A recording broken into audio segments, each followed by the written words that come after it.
There we go. Well, hello, everyone.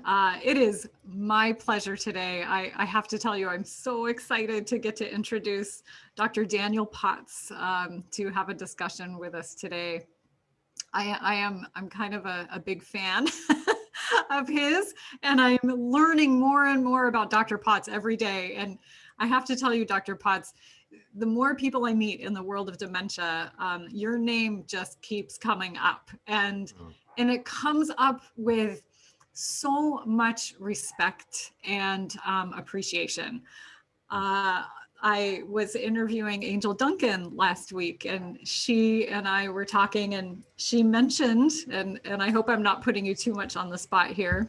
I'll do an official introduction as well, but she mentioned that you received the Most Compassionate Doctor Award, and I'm really curious. I know that might feel strange to you to talk about that with me or with our listeners, but I'm really curious about that award. And if you don't mind sharing, I'd love to hear.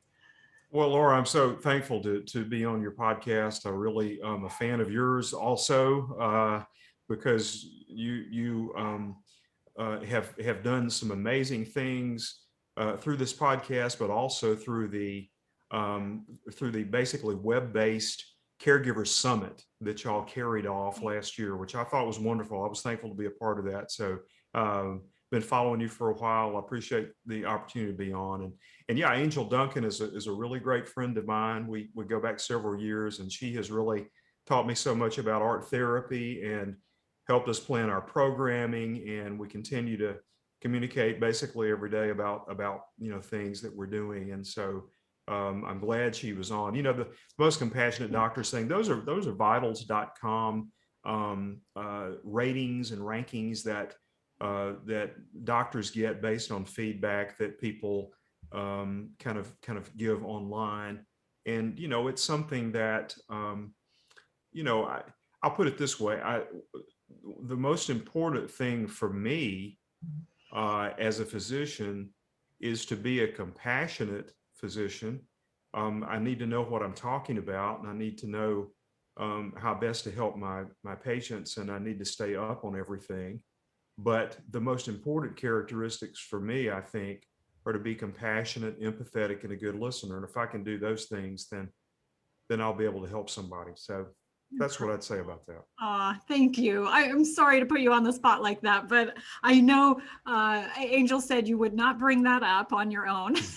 Yeah. And I think it's just, I think it's really important for our listeners to know who we're talking to and what the influence that you have made, in the world of dementia and folks that might be experiencing memory impairment and their families.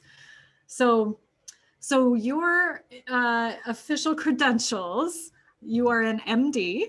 Mm-hmm. You have the credentials of FAAN, which that's a nursing fellowship of some There's several FAANs, I think, out there. This one is Fellow of the American Academy of Neurology.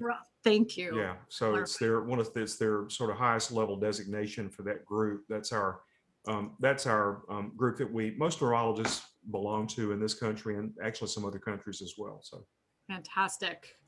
You are a neurologist. Yes. And you do currently work at the Tuscaloosa. Am I saying that right? You are. That's correct. VA Medical Center. Okay. I do. Yes. I'm a full-time neurologist there. See patients every day there. Great. And then the University of Alabama as well? Or? Yeah, I teach at University of Alabama, med students and undergraduates, and have a program that we'll probably talk about a little bit later there as well. So wonderful. I do have an affiliation there. Yeah, I'm excited to jump into that too. And another thing I'm really excited to talk about with you is you are the founder and president of Cognitive Dynamics Foundation. And I do not know very much about that at all. And I would love to learn more about that. So we'll talk about it. Wonderful. Well, I'm wondering if we might jump in. I like to kind of take a more personal approach to begin with, because again, it helps our listeners get to know who you are as a person and me as well. And so I know just from reading about you and the little that you and I have gotten to know each other, that your experience with your father really shaped and created, had an impact on your work. And and I believe there's an art component to your experience with your father too. Do you mind sharing a little bit about that? I'm happy to, and I really wouldn't be doing what I'm doing now in terms of dementia advocacy and caregiver support and all of that if it weren't for the story of Dad. And so it's really central to what I do. So I'll share with you about Dad. He was his name was Lester Potts. He was a rural Alabama sawmiller, born in 1928, and he was, the best way to describe him, I guess, is a strong, uh, steady, still waters run deep, um, hardworking, humble guy. And he was that way all my life. Everybody knew him that way. And he was a very capable fella. He was a helper in the community. He was a leader in the community. And he was the kind of guy that sort of got it done, and you found it done. And oh, who did that? Oh, Lester. He was one of those people, and that's the kind of the way he was in the community. But an artist, he wasn't. He was not a very aesthetic guy. He was a get her done guy. But um, Dad got Alzheimer's disease, started showing some early signs probably when he was about 70. He had retired from the lumber business, and he and my mother had moved here to Tuscaloosa from about 40 or 50 miles away, which is where I grew up, out in rural Alabama in Aliceville. But he was showing some signs before they moved, and signs that I really didn't pick up on or was in denial about. So, and I, of course, had a lot of guilt related to that later when I Were found you out a something was going on. were you a neurologist at the time I that? was, yes. I was already in practice here in Tuscaloosa. It's one of the reasons Dad and Mom moved over here, is to be close to us and our daughter at the time. We have two now. And so, yes, I was already a neurologist. And, it's something you never, expect to happen. I mean, my parents were both very healthy, very vibrant, very active, hadn't shown any signs of It's only cognitive. 70. I'm thinking, Yeah. yeah. Yeah. And just a very, very strong and healthy guy. I mean, very, very physical. And so, it was shocking to finally realize what was going on. He had had some behavioral changes. He had a little surgery that he got confused after, you know, and when he moved when Mom and Dad moved to Tuscaloosa, he got a job because he had to be working, doing something. So he got a job parking cars at a local physician's office complex. And that's where his confusion manifested itself. He began to lose cars. He began to forget where he parked cars, lock keys in cars, etc. I didn't know any of this, Right. but one day I got a call from his supervisor. Basically, she was a hospital attorney. Okay. And she said, "Are you aware of what's going on with your dad?" I said, "What are you talking about?" Yeah. And so she came over to my office and talked to me about it. And that was the day that it all sank in. And I began to look back over things that Mother had been telling me and that sort of thing, and realized, oh no, we've missed it. And that was a terrible day. I'm thinking, hey, thank you so much for sharing this, because I'm really thinking about all the families out there who feel similar, and Mhm. here you are, a neurologist, and it's so different when it's your own family member. It's so It is. different when you have a personal connection with someone and a history with someone.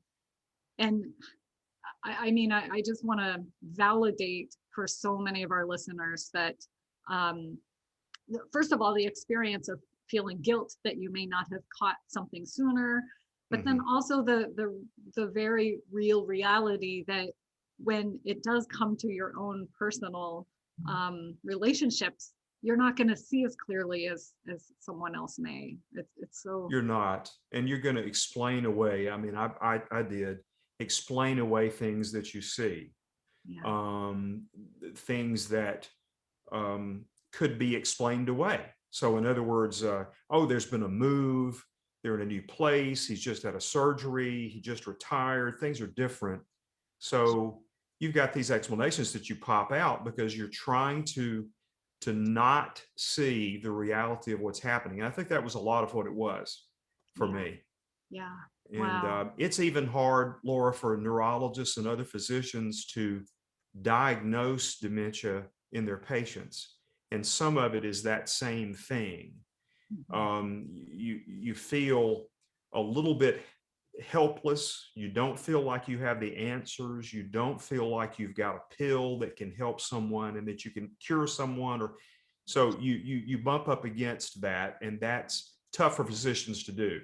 So Yes. anyway, I thought I would throw that No, in as well. that is such an important statement that you made, because I think that especially the field of neurology, the medical model, especially the Western medical model, is so focused on presenting a cure or alleviating symptoms or Right. prescribing, and I see that so much with the families that I work with, and I imagine as a neurologist you have those moments where you may feel helpless or and so I'm curious. I know we're kind of diving, we'll probably be diving all around it in Yeah. our conversation.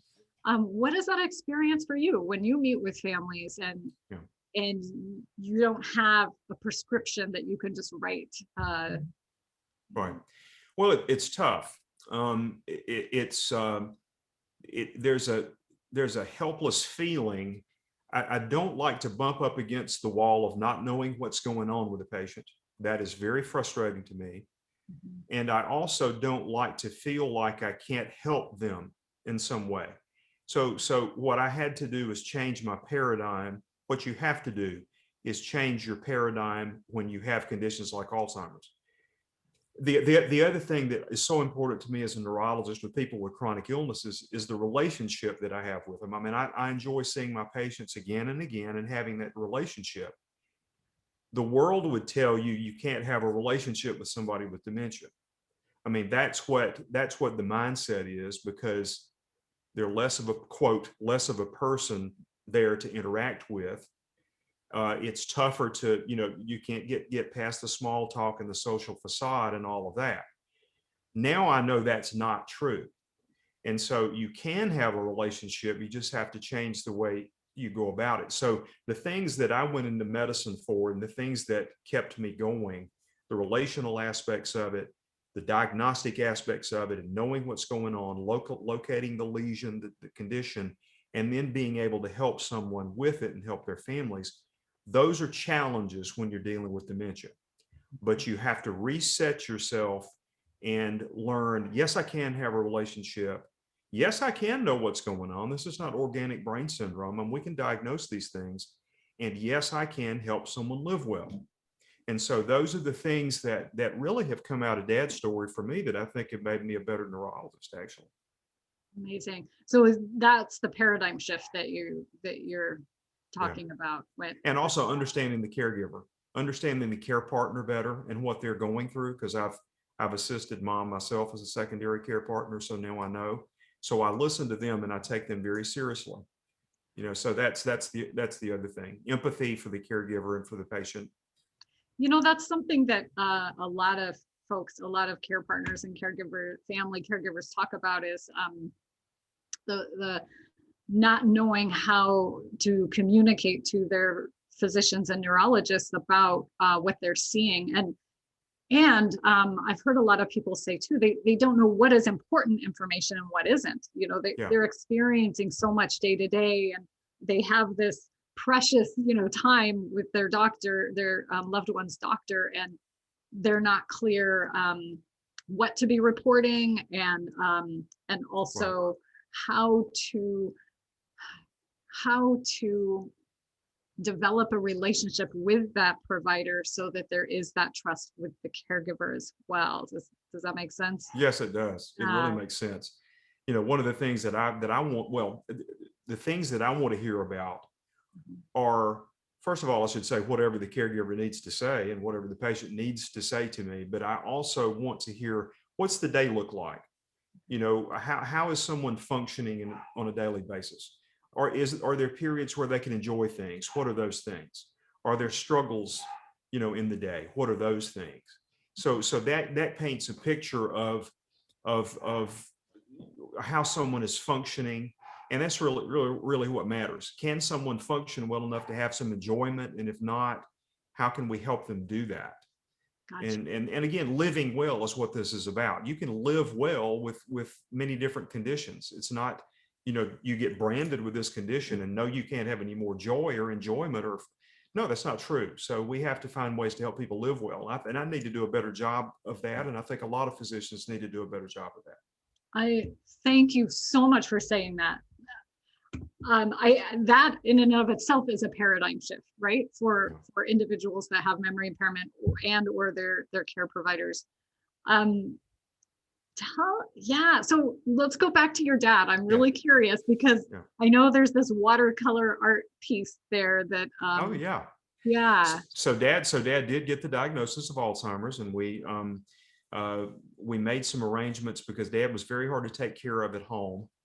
And we have an adult daycare program in our town called Caring Days, which was a faith-based organization that was daycare. It was not overnight care, but so we enrolled dad there, not knowing if he would enjoy it, not knowing if he would stay, but he fell in love with it. And one of the reasons that he did was they just accepted him as he was. And there were so many activities that he could be involved in and just be himself down there. There were no expectations of, him being a board chair or, being able to, keep up with dates and stuff. No, they just loved him.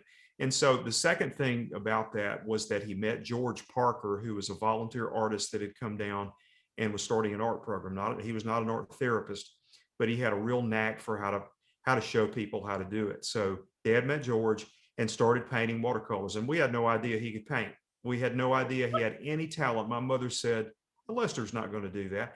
Well, he brought home this little hummingbird, a little 9x14 canvas of a beautiful, brightly colored hummingbird one day. Mother said, honey, where'd you get that? I did it myself, he said. Oh, you did you trace it? I need to write somebody a thank you note. I did it myself. I'm proud of my hummingbird. And he was.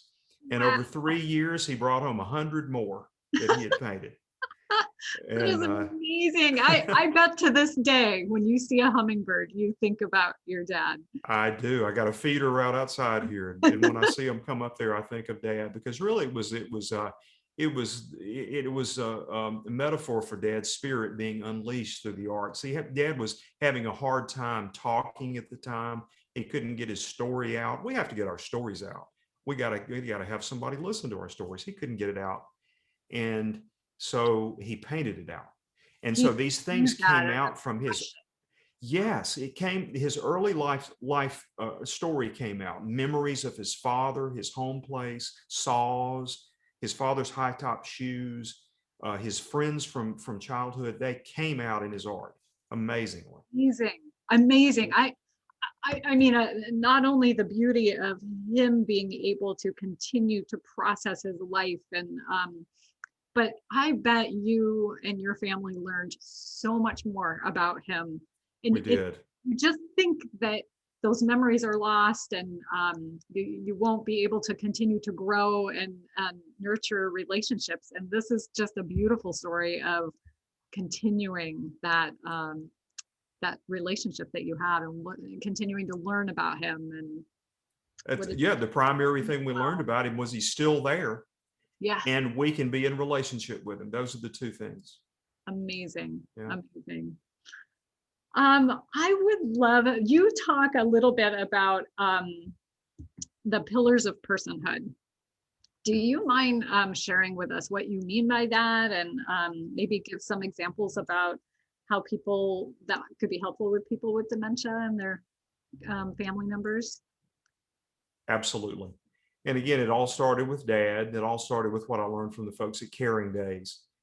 But I figured out very soon in my reading and in my interactions and in my working with dad and other people with dementia, you got to find the person that's still there in order to have a relationship with them. So you have to know historically who they have been, what are their characteristics, what are their likes, what are their dislikes, what are their remaining gifts, where are they most familiar, what are their loves, that sort of thing. And so based on that life history, then you have some places to start in your interactions with them and in your care plans with them. And of course, this is, the foundation of person-centered care is knowing who the person is. Yes, But isn't it's it? also believing that the person is there. And that is a huge deal, because if I don't believe the person is there, then I'm not going to be as compassionate as I want to be, because I'm going to say to myself, it really doesn't matter. I'm going to cut corners. It really doesn't matter if I don't do this with this person today. The person is not going to know if I don't visit them. If I don't believe in my heart and mind that that person is still there and still is capable of relational interactions with other people, and has needs and has a story, then I'm not going to give them my best. So you have to believe that. And so what I would say about pillars of personhood is that, yes, this person is different, but there are vestiges of the person still there. There are pillars of the person still there. And those pillars would be traits and characteristics that that person has always had and that they've been known for, upon which we can build a relationship with them. And I have two friends who are marriage and family therapists, Bob Montgomery and Alan Swindow, who see care partners and people living with dementia and are counselors for them. And they use this model to do therapy with them. And they've done a lot of work on this. And the results are really pretty amazing, because there are people that really had given up on having any kind of a relationship that was mutually beneficial. Say it's a spouse. There was no interaction at all that was mutually upbuilding. It was all give, give, give on the part of the caregiver, and they weren't able to get anything back. Mhm. But helping them tap into those remaining traits and characteristics and gifts, they're then able to construct a relationship again. Why'd you fall in love with him? Well, because of this and this and this, because of his kind heart, because of his singing ability, because of his laughter, because of this. Well, those things are still there. And so how do we get them out now? How do we tap deep enough to find those things? And so that's what Pillars of Personhood is all about. I mean, other people are doing this and calling it something different, but I like to view it in that way, as a house that is different, but there are parts remaining we can tap into. I love that so much. One of the things you said that really speaks to me too is, what does being in a relationship mean? What does that even look like? And you really talked about that so eloquently. I think about the mutual receiving and giving of connection and yeah, connection. And so Yes. it is just, I could see that it is just as beneficial to both the both people, the family member and the person who's experiencing dementia.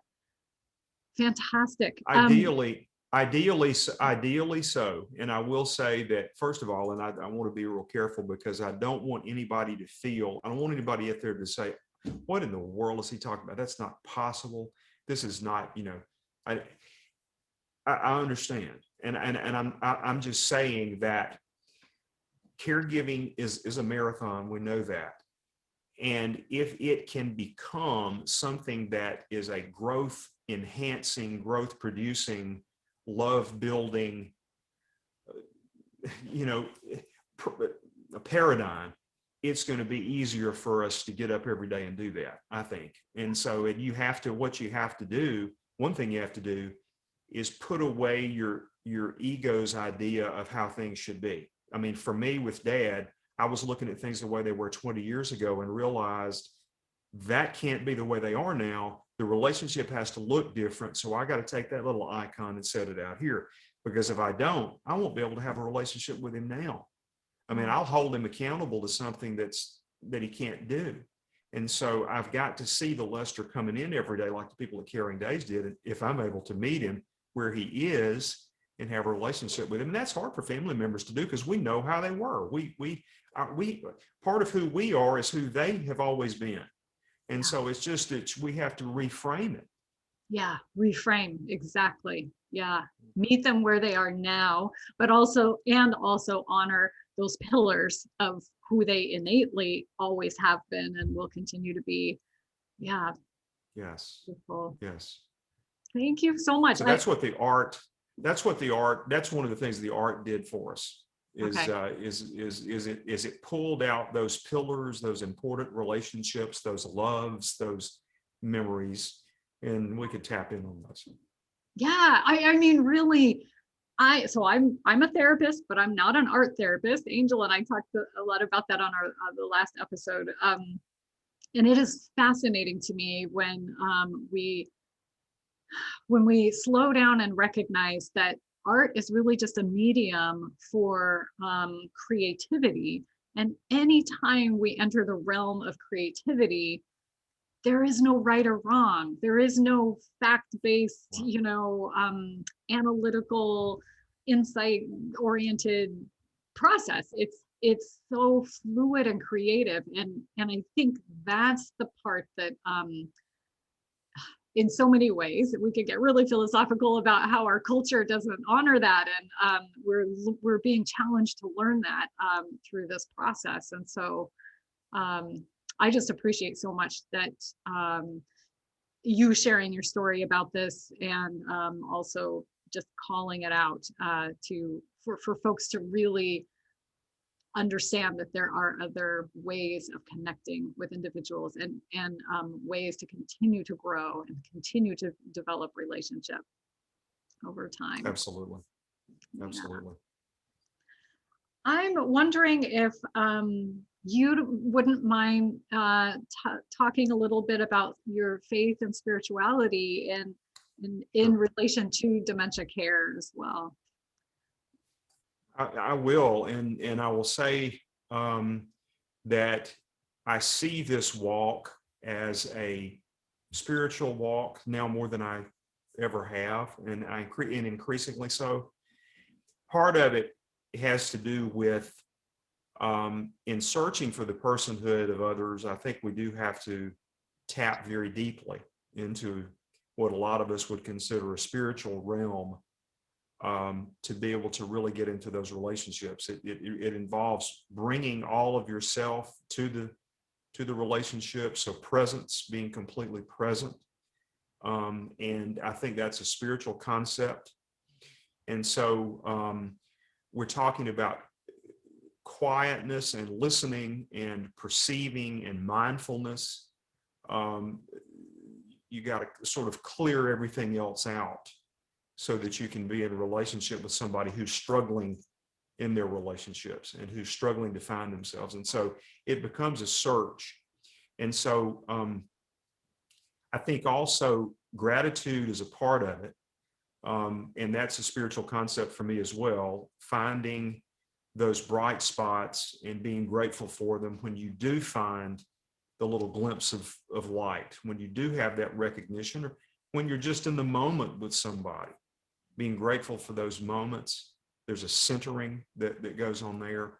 I was a faith, I was, my life was spiritual and faith-based prior to Dad's illness. But I will tell you, I went through a dark time around the time of that and afterwards. And I was struggling and had experienced burnout. And part of that was because of resentment and guilt and shame and all of that I had. And it was a bad time. But others, those relationships that I had that were also spiritual, brought me out, and my inner resilience brought me out, and so and God brought me out. So now I see that we can grow through this, and it's all how you deal with suffering. You know, it's if you don't. I love Richard Rohr, and Richard Rohr says if you do not learn how to transform your pain, you will certainly transmit your pain. If you don't learn how to transform your pain, that may be the pain of caregiving, that may be the pain of losing a loved one, resenting the fact that they have this. If you do not transform that, then you will transmit it to others and to yourself.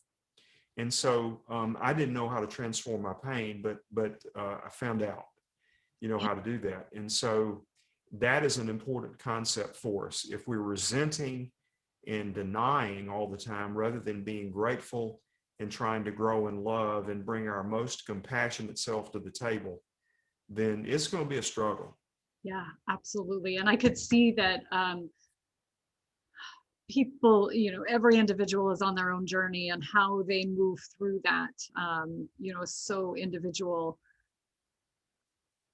I want to say too that I'm just thinking about that the importance of being gentle with yourself as you go through that. You know what?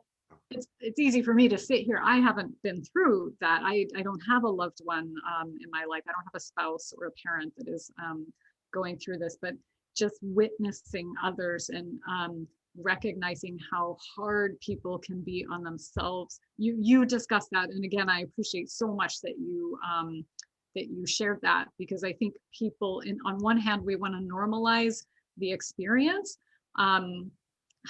maybe not normalize, but calling it out. The more we talk about it, the more people can bring awareness to it, because I believe the first step in moving forward through healing is having awareness. And yes. And so recognizing, that others experience very similar, very personal, yet similar pieces of their journey is key there. So thank you so much.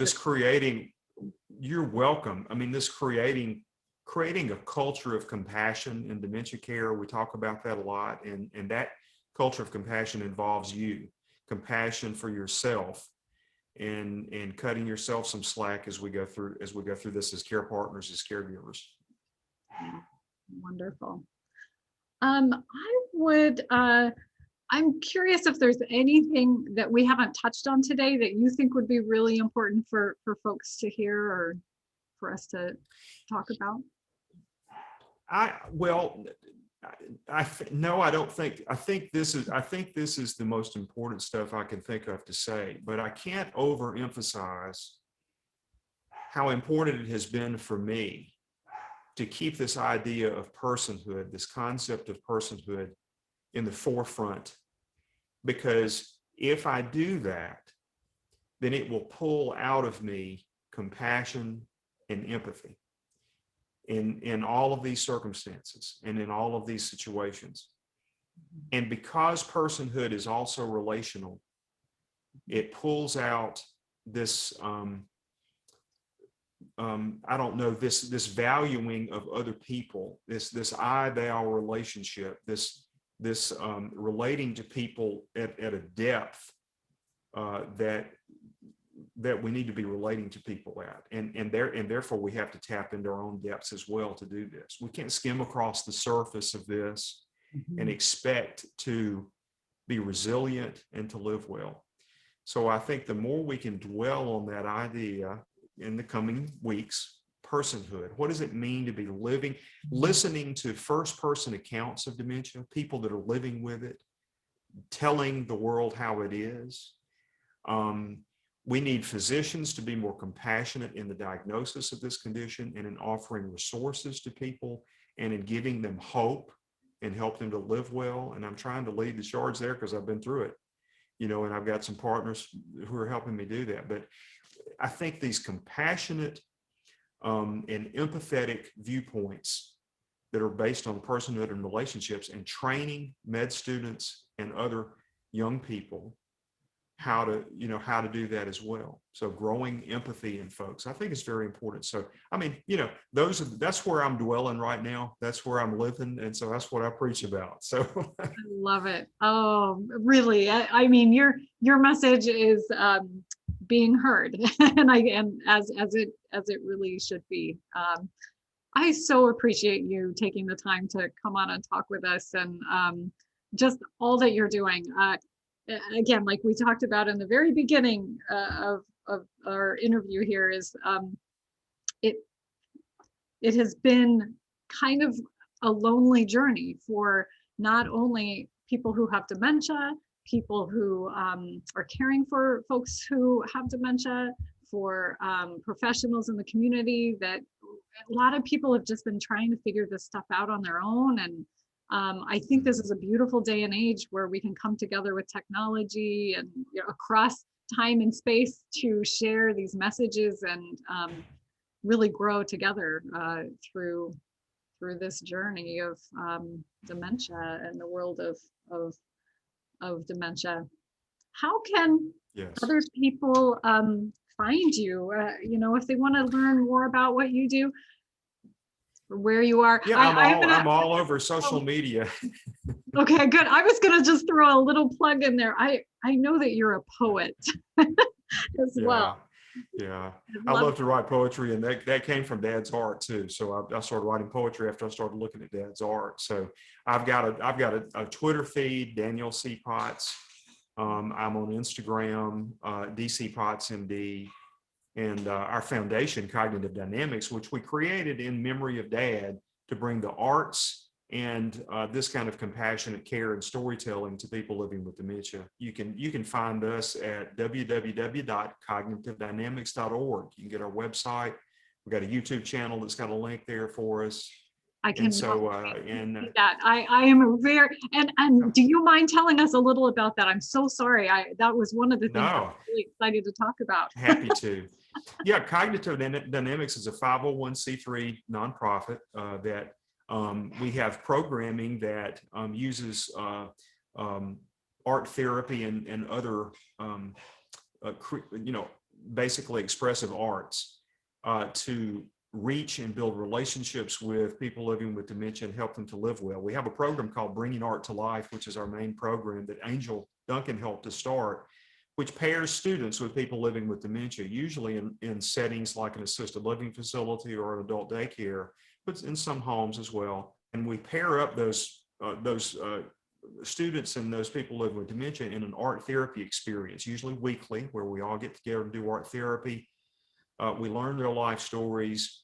We have the students in didactic sessions where we teach them about dementia, about caregiving, about the expressive arts, about memory, all the neuroscience stuff.